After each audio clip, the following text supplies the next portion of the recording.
우리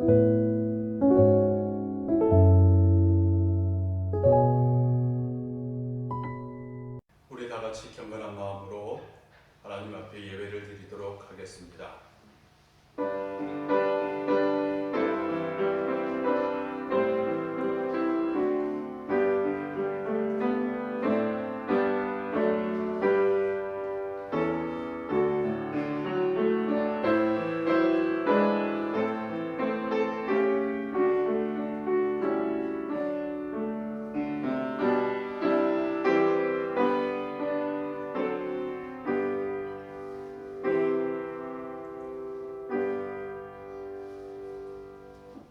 주여, 태초에 주께서 땅의 기초를 두셨으며 하늘도 주의 손으로 지으신 바라.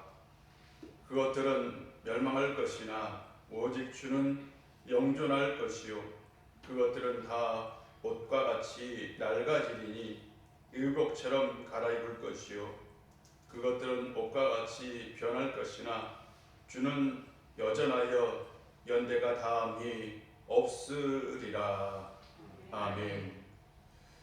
세상 모든 것을 창조하시고 영원토록 함께 하시는 하나님 아버지, 이 시간 우리가 주님 앞에 나와 예배와 찬양과 경배를 드립니다.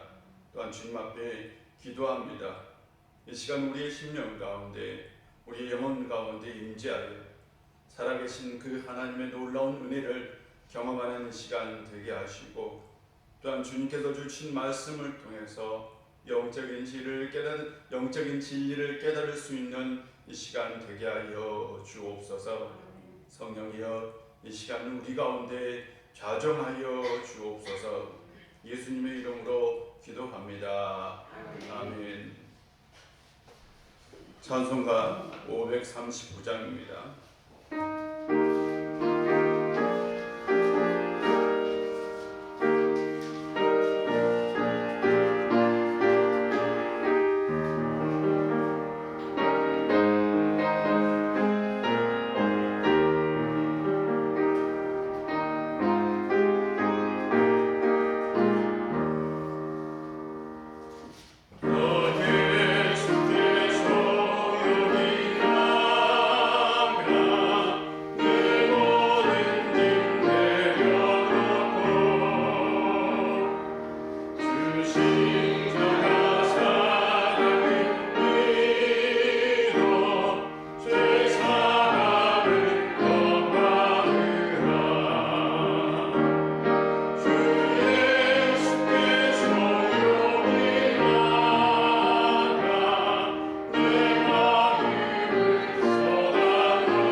아멘. 하나님 말씀은 시편 24편입니다. 오늘 우리에게 주신 하나님의 말씀 시편 24편입니다.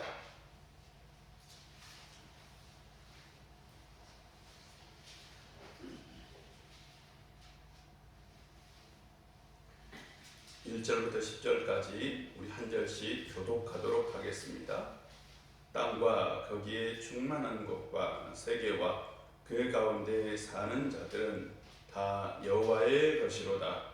여호와께서 그들을 바다에 세우시며 강물의 근사를 하셨다. 여호와의 산에 오를 자가 누구며 그의 거룩한 곳에 설 자가 누구인가? 무엇이 깨끗하며 마음이 청결하며 뜻을 합하되 두지 아니하며 거짓 맹세하지 아니하는 자로다.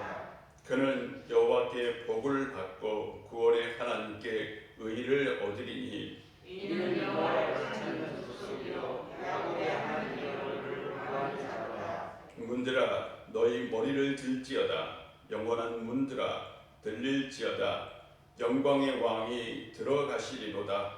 영광의 왕이 누구시냐? 강하고 무능한 여호와시오. 전쟁에 능한 여호와시로다. 문들아 너희 머리를 들지어다. 영원한 문들아 들릴지어다. 영광의 왕이 들어가시리로다. 영광의 왕이 누구시냐? 왕궁의 여호와께서 곧 영광의 왕이시로다.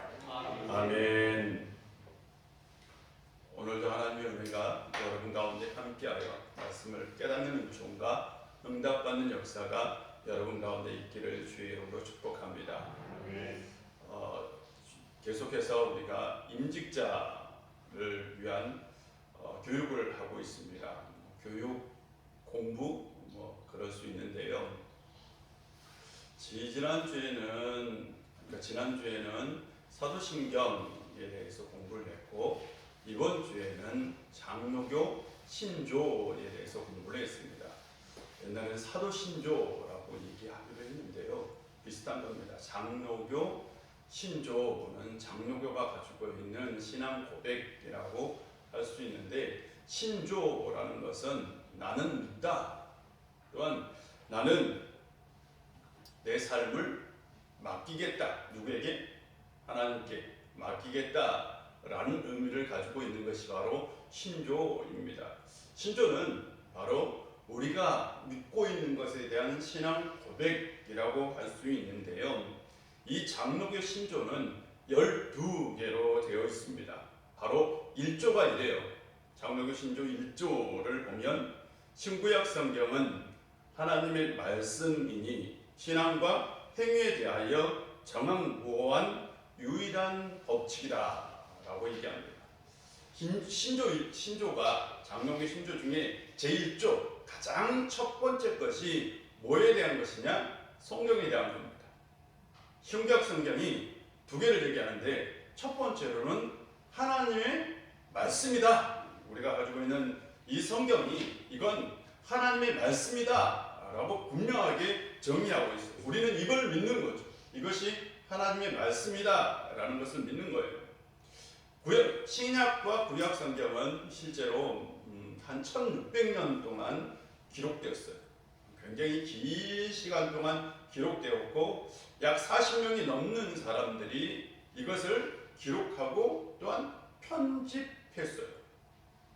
그래서 어떤 사람들은, 세상 사람들은 이건 분명히 사람의 기록이다 라고 주장합니다. 그러나 우리는 성경이 성령의 감동으로 기록된 하나님의 말씀이다 라는 것을 믿죠.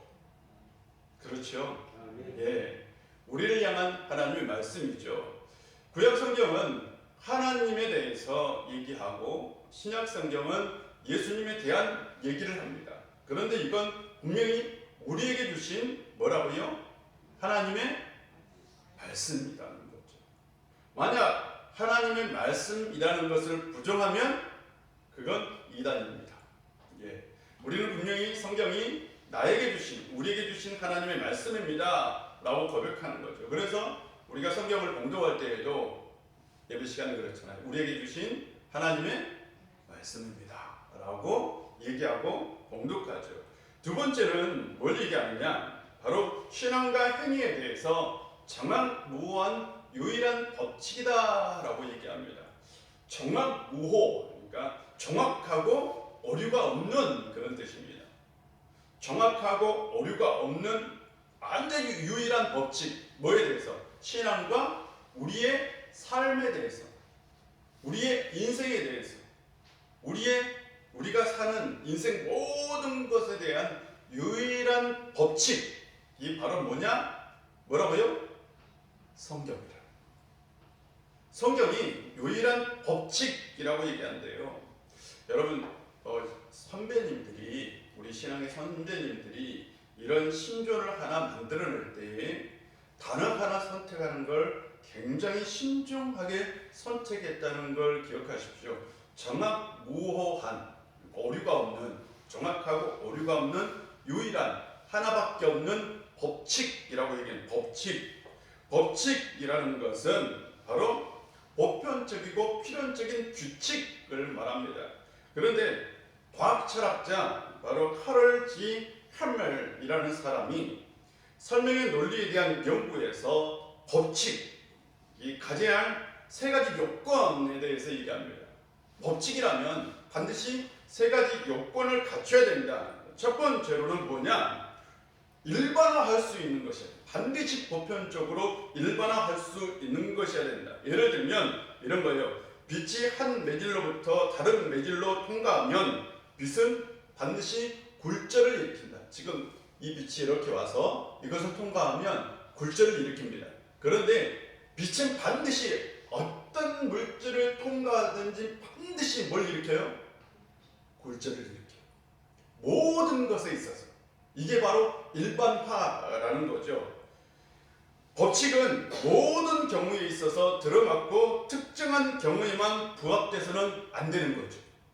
이게 바로 법칙이라는 거예요. 그 다음 두 번째는 뭐냐? 경험적인 원명이어야 된다라고 얘기를 합니다. 예를 들어서 모든 총각은 결혼을 안 한 남자다 라고 말하는 건 분석적 명제이지, 이게 바로 경험적인 내용을 담고 있는 것은 아니다 라고 얘기를 합니다. 그러니까 분명히 일반화되려면, 분명히 그것은 법칙화되려면 반드시 경험적이어야 된다. 그냥 명제적으로 뭔가 그렇다라고 말하는 건 안 된다. 반드시 일어나는 거여야 된다라는 거예요. 세 번째로는 참된 엄명이어야 된다라고 얘기합니다. 반드시 참된 것이어야 된다. 그래서 법칙이라는 건 뭐냐면 일반적인 것이고 경험적인 것이고 참된 것이 되어야 된다라는 거죠. 하나님의 말씀이 우리의 삶과 신앙에 대해서 유일한 법칙이라는 것은 바로 엄청난 겁니다. 이건 모든 사람에게 일반화시킬 수 있다. 맞죠? 모든 사람에게 다 경험적으로 해야 된다는 거예요. 아니, 대답해 주세요. 맞죠? 이건 다 누구에게나 다 참되다는 거예요. 그냥 이 사람에게는 참되고 이 사람에게는 거짓되면 그건 유일한 법칙이 안 됩니다. 중요합니다. 이분에게는 경험적인데 이분에게는 경험적이지 않아. 그러면 이건 법칙이 아니에요. 이분에게는 일반적인 건데 이분에게는 특수한 거예요. 이것도 법칙이 아닙니다. 법칙은 모든 사람에게 동일하게 일반적이고 모든 것이 경험적이고 모든 것이 다 참돼야 되는데 바로 성경이 어떤 법칙이라고 해요? 신앙과 행위에 대해서 완벽하게 정확하게 오류가 없는, 그것도 유일한 하나밖에 없는 법칙이다. 엄청난 고백입니다. 그런데 우리는 이런 고백을 막상 하나님의, 성경이 하나님의 말씀이다 라고 고백합니다. 성경이 내 삶의 유일한 법칙이다.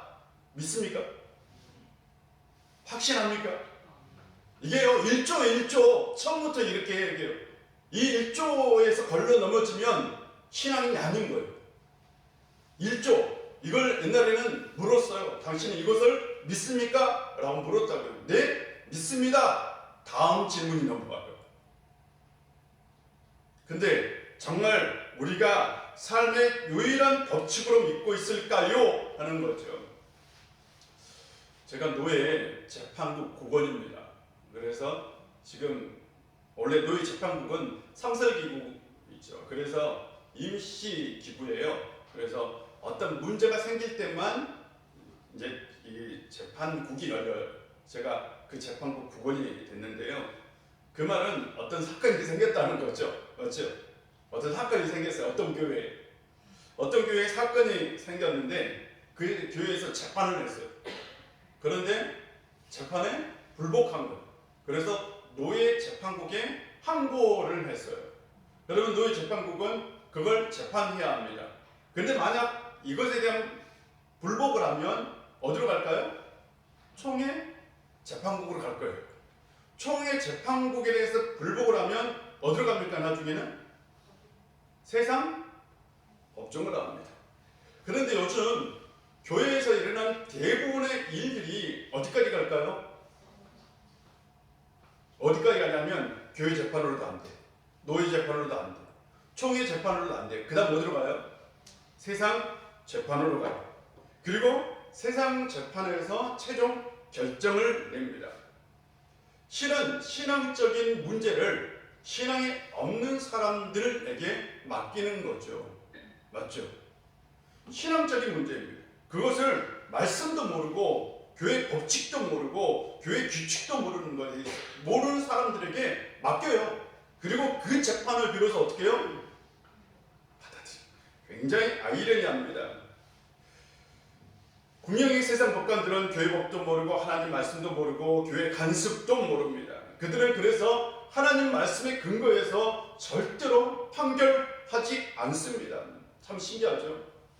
노예 재판국이 열릴 때에 가장 처음으로 봤던 게 절차상의 문제였어요. 지금 이게 어떤 본질적으로 가지고 있느냐 그걸 논의하지 않고 절차상의 문제를 논의했다고요. 세상 법정도 그래요. 과연 이것이 지금 이 사건이 어떤 요건을 갖췄느냐 굉장히 중요하게 여깁니다. 그래서요 세상 법정에서는 때로는 본질보다는 비본질적인 것이 더 중요하게 여겨질 때가 있습니다. 아니 이건 그냥 이 사건이 다 가지고 있는 어떤 문제, 그 문제가 아니라 이 문제에 어떤 절차상 흠이 있었느냐 없었느냐, 절차상 문제가 있었으면 판결을 하자. 잘못된 거예요. 그래서 우리가 생각하는 것과는 전혀 다른 판결이 나올 때가 생각보다 굉장히 많아요. 절차상 문제를 법적인 문제를 따져서. 우스운 것은 성경이 유일한 법칙이라고 믿으면서도 굉장히 결정적인 순간에는 성경에 근거한 판결은 믿지 못하고 전혀 말씀에 근거하지 못하는 판결을 신뢰하고 따른다는 거죠. 누가? 그리스도인들이. 그리고 나 하나님을 믿는다. 성경이 하나님의 말씀이다. 성경이 정한 무한한 유일한 법칙이다. 다 거짓말이죠. 그렇게 말하는 건 다 거짓말입니다. 신앙이 아니죠. 지금 그리스도인들에게 성경과 세상 법정이 있다면, 세상 법전과 하나님의 말씀이 성경이 있다면 뭘 더 신뢰할까요? 뭘 신뢰할까요? 하나님의 말씀요? 지금 이것이 우리의 삶 가운데 일어나고 있는 실죄인 거죠. 실제로는 말로는 하나님의 말씀이라고 얘기하지만 실제로는 세상 법전을 따라가고 있는 거예요. 신앙인들에게 이런 일은 정말 많이 일어납니다. 부지기수로 일어나는 거죠. 지난주 주일날 말씀을 드렸어요. 하나님을 믿지만 정작 하나님이 없는 것처럼 산다. 우리가 맞지 않습니까? 하나님을 믿는다고 말은 하지만 행동으로는 도저히 하나님을 믿는다라고 볼 수 없는 거죠. 신조 제2조는 하나님에 대한 것인데 이래요. 하나님은 한 분뿐이시니 오직 그만 경배할 것이다. 하나님은 신이시니 스스로 계시고 아니 계신 것이 없으시며 다른 신과 모든 물질과 구별하시며 그의 존재와 지혜와 권능과 거룩하심과 공의와 인자하심과 사랑하심에 대하여 무한하시며 무궁하시며 변치 아니하신다. 과연 우리가 이 하나님에 대한 이 말씀, 이 신조대로 신앙생활을 하고 있느냐라는 거죠. 하나님은 한 분뿐이시다. 하나님만이 뭐다? 신이시다. 그러므로 하나님만이 경배를 받으셔야 된다라고 나중에 얘기합니다. 우리는 우리가 믿는 신조, 우리가 믿는 신앙대로 생활하지 않는다라는 거죠. 그러면 다윗이 위대한 건 뭐냐? 다윗은 최소한 자기가 믿는 만큼, 자신이 믿는 만큼 그대로 신앙생활했다. 자신이 믿는 만큼 그 신앙과 삶이 일치했다라는 거죠. 그가 왕이든 아니든 그는 하나님 앞에서 신앙으로 살려고 부단히 노력하며 살았다라고 말할 수 있는 겁니다. 1절 한번 다 같이 읽어보겠습니다. 시작. 땅과 거기에 충만한 것과 세계와 그 가운데 사는 자들은 다 여호와의 것이로다. 1절을 읽어보면 이 1절 안에는 창조의 신앙이 나옵니다. 세상 모든 것은 다 누구의 것? 여호와의 것이다. 세상 모든 것, 땅에 있는 것, 거기에 충만한 것, 그리고 세계, 그리고 그 가운데 사는 모든 사람들, 아니 모든 동물들, 모든 사람들이 다 누구의 것이다? 여호와의 것이다. 완전히 창조 신앙이죠. 장로기 신조 4조는 이렇습니다. 오늘 신조만 얘기해요.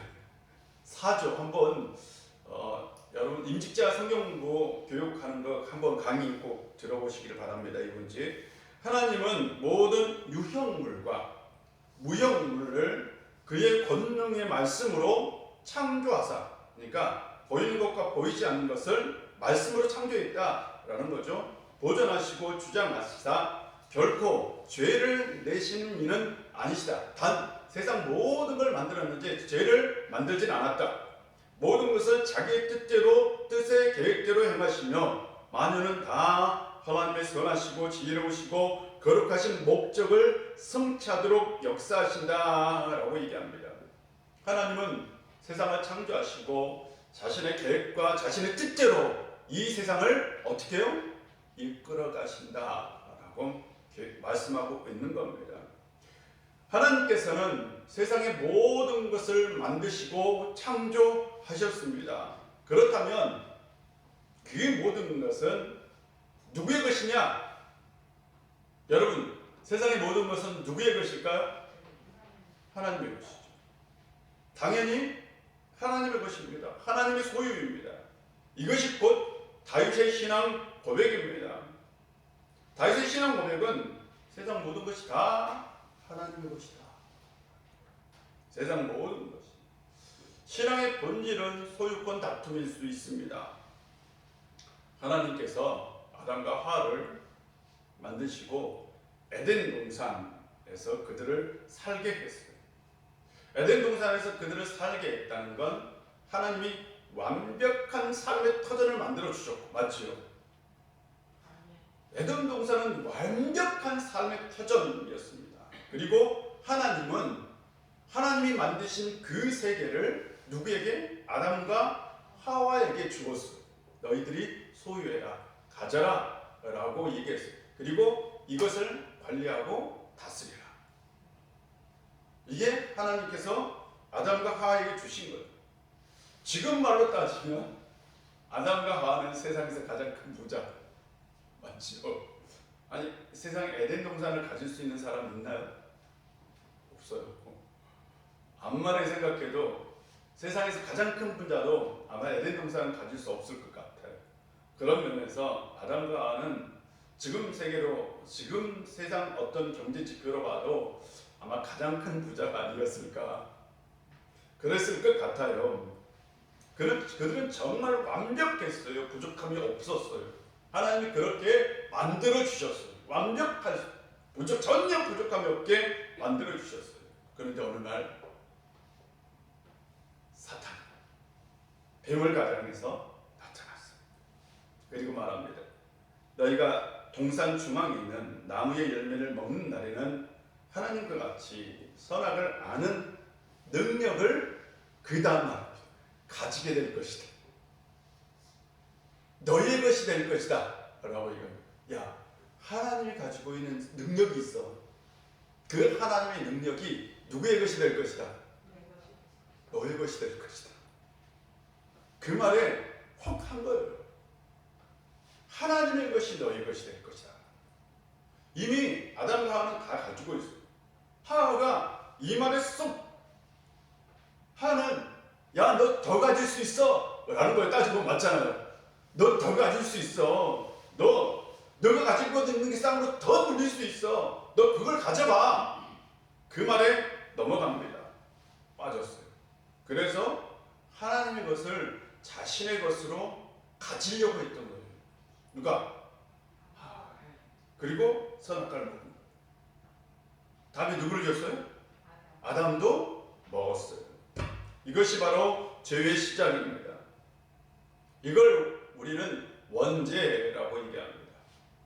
원죄는 그 이외에 아담의 후손들에게 다 어떻게 해요? 스며들었어요. 아담의 후손은 다 이 원죄를 가지고 있습니다. 이 원죄는 뭐냐? 간단합니다. 이 원죄의 속성은 굉장히 간단합니다. 하나님의 것을 누구의 것으로 만들려는 거예요? 내 것으로 만들려는 겁니다. 하나님의 것을 내 것으로 주장하려는 게 원죄의 속성이에요. 욕망의 근원에는 뭐가 있냐? 하나님의 소유를 내 것이라고 주장하고 싶은 거예요. 내 끊임없이 내 것으로 만들고 싶은 거예요. 모든 인간에게는 바로 이 원죄가 깃들어 있어요. 그래서 끊임없이 우리는 하나님의 것을 어떻게 하고 싶어요? 내 것으로 만들고 싶어. 진짜입니다.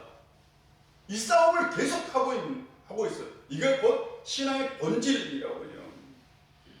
보세요. 예수님께서 공생애를 시작할 때에 사탄이 또 나타났어. 사탄은 독한 놈이야.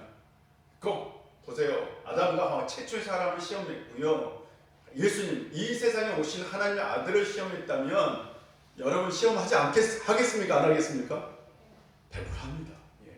예수님께서 공생애를 시작할 때에 사탄이 세 가지 시험을 했어요. 세 가지 시험을 했는데 마태복음을 보면 세 번째 시험이 이렇습니다. 사탄이 예수님을 높은 산, 아마 세상에서 가장 높은 산일 것 같아요. 높은 산으로 데리고 갔어요. 그리고 천하만국을 다 보여줘요. 천하만국을 보이는 거죠. 천하만국을 보여주면서 사탄이 이렇게 해요.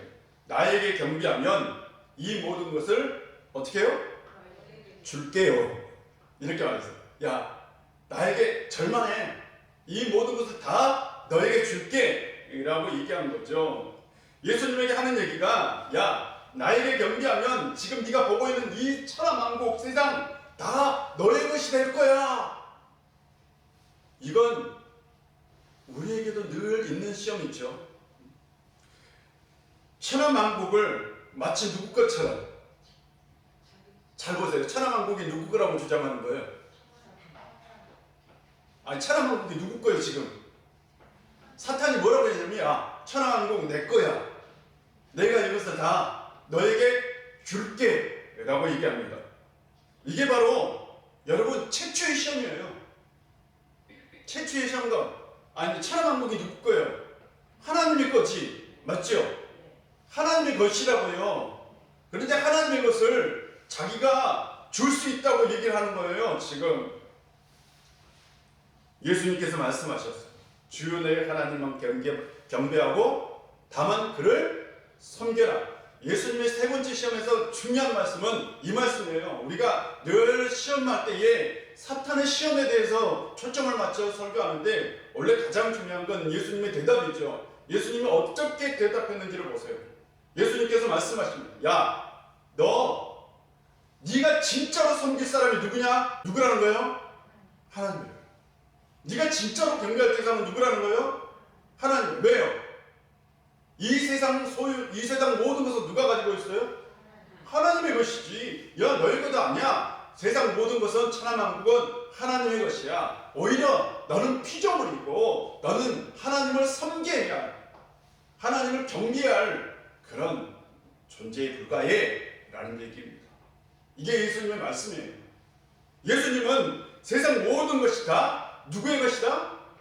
하나님의 것이다. 천하만국 너 하나님의 것이다 라고 말씀하고 있는 겁니다. 이건 신조 2조에 해당되는 거죠. 세상 주인은 하나님이지 사탄이 아닙니다. 오히려 그가 경배할 대상은 하나님인 거죠. 예수님은 이 세상 소유권이 누구에게 있는지를 분명히 말씀하고 있는 겁니다. 우리는 인간이에요. 우리는 아담의 후손입니다. 아담의 후손은 원죄를 가지고 있습니다. 여전히 우리 안에서 소유권 다툼을 하며 살아가고 있습니다. 원죄를 가진 우리는 끊임없이 하나님의 것을 우리의 것이라고 주장하고 싶어요. 그래서요, 굉장히 소유에 집착하며 살아갑니다. 다 가지고 싶어요. 동물은 여러분 아시죠? 배가 부르면 동물은 절대로 자기 앞에 먹이가 있다 해도 잡아요, 안 잡아요? 안 잡아요. 동물은 자기가 포만감을 느끼는 즉시 배가 부르면 절대로 먹이를 포기합니다. 안 잡아 먹어요. 사람 배가 불러. 배가 지금 현재 불러. 근데 여전히 마음적으로는 어때? 배가 고파요. 실제로는 배가 불러. 근데 여전히 마음은 공허해요. 언제 때문에 배가 고파요. 그래서 저걸 어떻게 돼요? 잡아놔야 돼. 잡아놔야 돼요. 지금 제가 어떻게든 잡아놓고 내가 이걸 내 것으로 만들어야 돼. 이게 우리가 가지고 있는 속성입니다. 우리는 끊임없이 하나님의 것이냐 내 것이냐 신앙의 소유권 싸움을 하고 있습니다. 우리는 대답은 합니다. 아유, 다 하나님의 것이에요 라고 대답해요. 맞잖아요. 다 하나님의 것이래. 목사님 제가 여러분에게 물어보면 여러분 누구의 것일까? 맞죠? 하나님의 것이라고 얘기하죠. 다 하나님의 것이죠. 나의 소유가 아니죠. 그런데 정작 삶은 다 내 것이지 뭐. 집을 사도 내 것이고 땅을 사도 내 것이고 차를 사도 내 것이에요. 다 내 소유입니다. 예전에는 성도님들이 이러더라고요. 집을 사고 땅을 사고 차를 사면 이렇게 고백했어요. 하나님이 나에게 주신 거라고. 맞죠? 그리고 감사하더라. 하나님 앞에 감사하다. 근데 요즘은 집을 사든 땅을 사든 차를 사든 감사가 없더라고요. 왜요? 내가 노력해서 내 돈으로 내가 얻은 것이고 이건 내 것이다 라는 것이죠. 실상은 하나님이 주신 것이다 라는 생각도 없는 것 같아요. 하나님이 주신다. 하나님이 준 것이다. 그러니까 감사가 있어요? 없어요? 없어요. 그냥 당연한 것으로 여깁니다. 당연한 것으로. 진실한 신앙은 세상 모든 것이 다 누구의 것이다? 하나님의 것이죠. 하나님께서 나에게 일시적으로 맡기신 거죠. 하나님께 나에게 허락한 거죠. 실제로 내가 죽을 때 가져가는 건 없습니다. 다 두고 갑니다.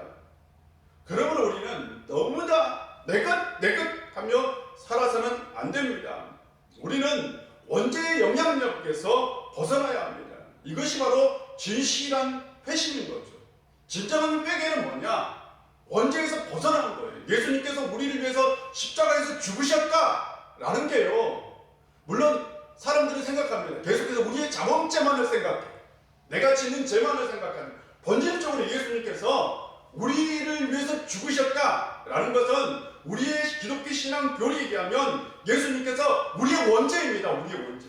영원히 죽을 수가 우리에게 죽음을 가져오는 우리의 원죄를 위해서 십자가에서 죽으셨어요.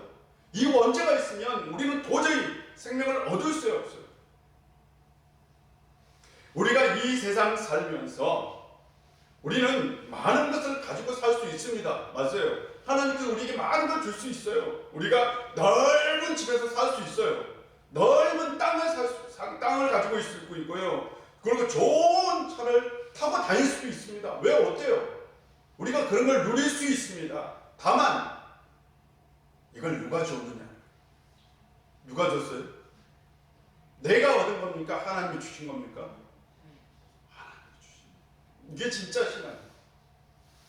이게 누구의 것이냐? 라는 거죠. 욥이 그런 면에서 참 대단한 것 같기도 해요. 욥은 실은 다 모든 것을 잃고 나서 이렇게 고백합니다. 이로써 자기가 가지고 있는 소유, 재산도 잃고 자녀들도 다 잃고 나서 뭐라고 고백했느냐? 내가 모태에서 알몸으로 나왔사오므로 또한 알몸이 그리로 돌아갈지라 주신 이도 여호와시요 거두신 이도 누구다? 여호와시다. 실은 욥은 모든 걸 다 가진 사람 맞지 않아요. 엄청난 부자였어요. 엄청난 소유를 가지고 있어요. 그런데 그가 실은 그걸 다 잃어보니까 실상은 다 누구의 것이더라? 하나님의 것이더라. 실상은 다 내가 누렸던 모든 것이 내 것이라고 생각했는데 아니더라. 내 것이 아니더라. 누구의 것이더라? 하나님이 주신 것이더라. 라는 거예요. 다윗은 고백합니다. 땅과 거기에 충만한 것과 세계와 그 가운데 사는 것 자들은 다 여호와의 것이다 라고 고백합니다. 다윗들은 여러분 왕입니다. 그것도 고대시대 왕은 절대 권력자입니다. 자기의 것이라고 주장할 수도 있어요. 자기 민족, 자기 백성, 자기 나라입니다. 왕에게는요. 자기 소유입니다. 또 어렵게 왕이 되었어요. 힘들게 왕이 되었어요. 그래서 정말 이걸 당당하게 주장할 수도 있어. 왜? 그만큼 힘들게 얻은 거였어. 여러분 지금 다윗이 왕이 된 게 쉽게 물려받았어요? 아니 물려받은 왕이에요? 물려받은 자리예요? 죽을 고비를 몇 번 넘기고 그리고 겨우 그 자리에 올랐다고요. 어떤 거죠? 우리가 이 세상 살면서 그냥 정말 힘들고 어렵게 막 투쟁하며 살다가 겨우 부자가 된 거예요. 이런 사람들은 자수성가한 사람이라 그래요. 다윗도 자수성가했어요. 자수성가한 사람들의 특징이 뭐예요? 내 것이라는 생각이 무지가 엄청나게 강합니다. 내가 모든 걸 다 입었다고, 내가 이것을 힘들게 얻었다고, 자기 소유권에 집착이 굉장히 강한 사람이 실제로는 자수성가한 사람이에요. 그래서 성공한 거죠. 하나라도 더 가지려고 했기 때문에. 다윗도요, 지금 시대로 표현하면 자수성가한 사람이에요. 그런 그가 정말 멋있는 건 자기 백성도, 자기 왕의 자리도, 자기 나라도 다 누구의 것이다? 하나님의 것이라고 고백했다. 그래서 멋있는 사람이에요. 그래서 다윗이 그냥 위대한 신앙을 가진 건 그가 그 자리에 올라서가 아닙니다. 우리가 다윗이 그 자리에 올라서 참 그가 위대한 사람이라고 아니 이미 그는 그 자리에 오르기 전에 그런 신앙을 가지고 있었던 겁니다. 신앙의 본질은 하나님의 소유권을 인정하는 겁니다. 하나님의 소유권을 인정하지 않으면 우리에게는 신앙이 있다라고 말할 수 없습니다. 우리는 이 세상에서 분명히 하나님이 주신 것을 다 누리고 살 권리가 있어요. 하나님이 우리에게 주신 것, 우리는 그것을 내 것으로 여기고 살아갈 수도 있습니다. 그러나 소유권의 본질이 누구의 것이냐라는 것에 있어서는 우리가 다시 한번 생각해 봐야 합니다. 우리는 끊임없이 내 것 때문에 싸우다가 병들고 지치고 죽어갑니다. 사단은 계속해서 우리에게 말하죠. 이 세상 모든 것은 다 너의 것이 될 수 있어. 더 많이 가져라. 더 많이 욕심을 내라. 다 모든 것이 너의 것이 될 때까지 너 치열하게 싸워라. 너의 행복이 그곳에 있다 라고 속삭입니다. 그런데 절대로 그렇지는 않습니다. 절대 그렇지 않아요. 솔직하게 하나님의 것은 하나님의 것이라고, 하나님이 주시면 우리가 갖는 것이라고 고백하며 살아갑시다. 제가 다시 말씀드립니다. 이 세상에서 우리가 많은 것을 가지고 사는 것이 죄가 아니에요. 그렇죠? 죄가 아닙니다. 절대로. 큰 땅을 가질 수도 있고 큰 집에서 살 수 있고 좋은 차를 가질 수도 있습니다. 단 이것을 누가 주셨느냐 라는 거죠. 내가 얻었다. 신앙이 아니죠. 하나님 주셨다. 이게 간단한 신앙입니다. 하나님께서 우리에게 맡기신 거죠. 우리가 가진 모든 것은 다 하나님이 주신 선물이라는 믿음을 가질 때에 우리 안에 진정으로 평안이 올 줄로 믿습니다. 우리가 탐욕을 이기며 살아갈 줄로 믿습니다. 아멘. 내가 얼마 받았는지 중요한 것이 아니라 내가 어떻게 사느냐라는 것이 중요하게 됩니다. 성경은 굉장히 긴죠.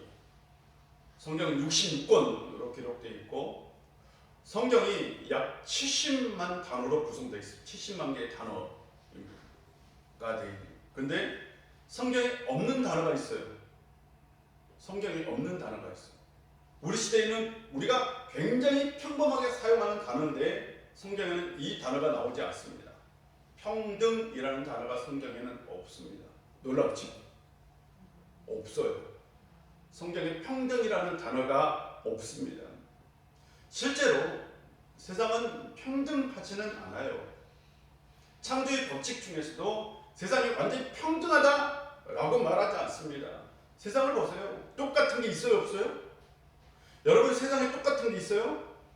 나무가요. 수만 그루, 수억 그루의 나무도 나무가 다 같아요, 달라요? 아니 같아요? 같은 게 있어요, 그러면? 유전적으로 같은 게 없어요. 인간도 같은 사람이 있어요? 절대로 없습니다. 세상 모든 것 다 달라요. 근데 우리는 이걸 평등의 개념으로 봐서 다 똑같아야 된다라고 생각해요. 절대 잘못입니다. 창조의 섭리는 평등하지는 않습니다.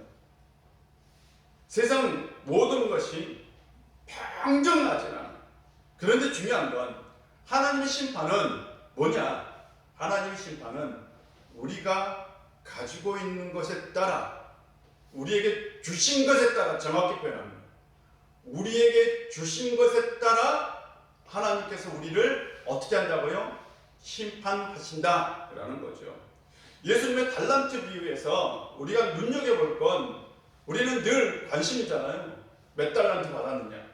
5달란트 받은 사람 있고 2달란트 받은 사람 있고 1달란트 받은 사람이 있어요.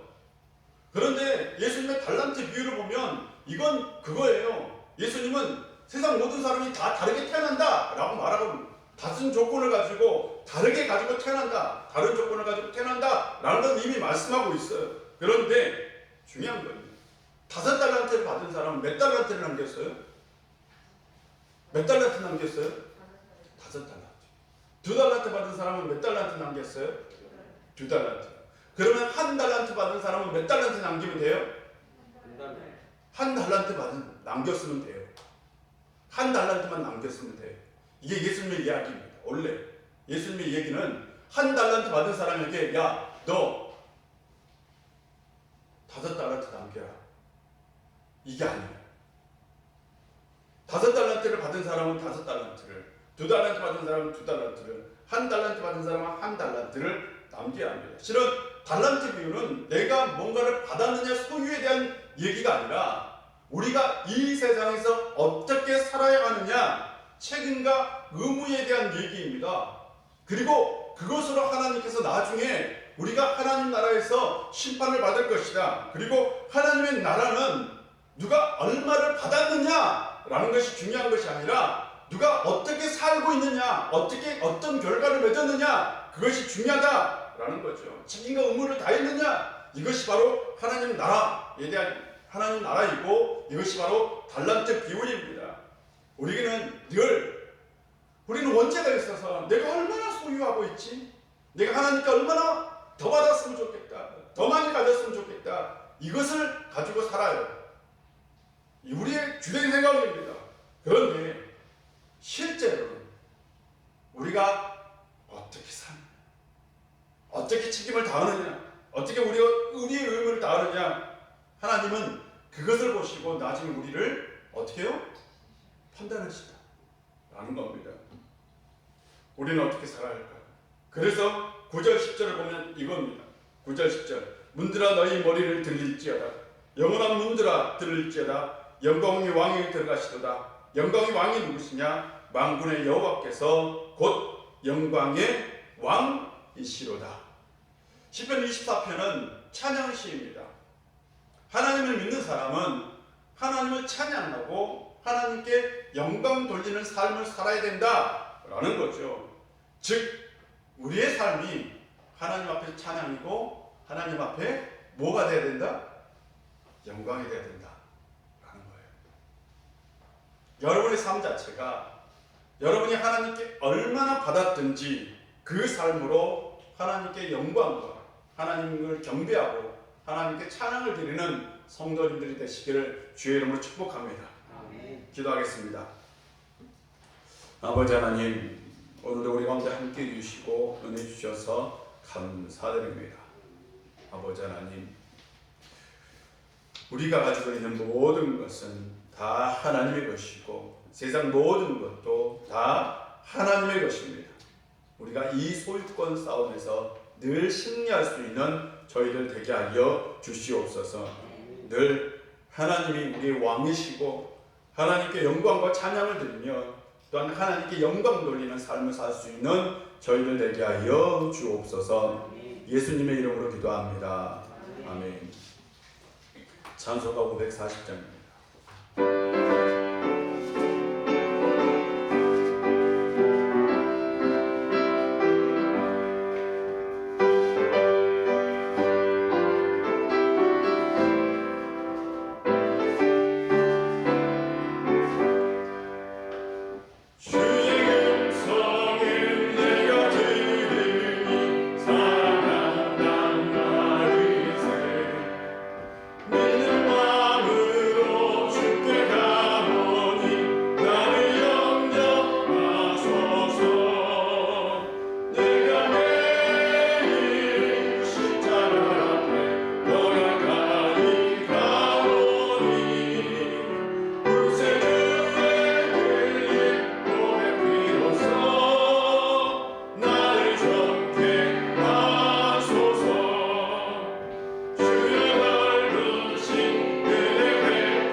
기도문합니다. 하늘에 계신 우리 아버지, 아버지의 이름을 거룩하게 하시며 아버지의 나라가 오게 하시며 아버지의 뜻이 하늘에서와 같이 땅에서도 이루어지게 하소서. 오늘 우리에게 일용할 양식을 주시고 우리가 우리에게 잘못한 사람을 용서해 준 것 같이 우리 죄를 용서해 주시고 우리를 시험에 빠지지 않게 하시고 악에서 도와소서. 나라와 권능과 영광이 영원히 아버지의 것입니다. 아멘.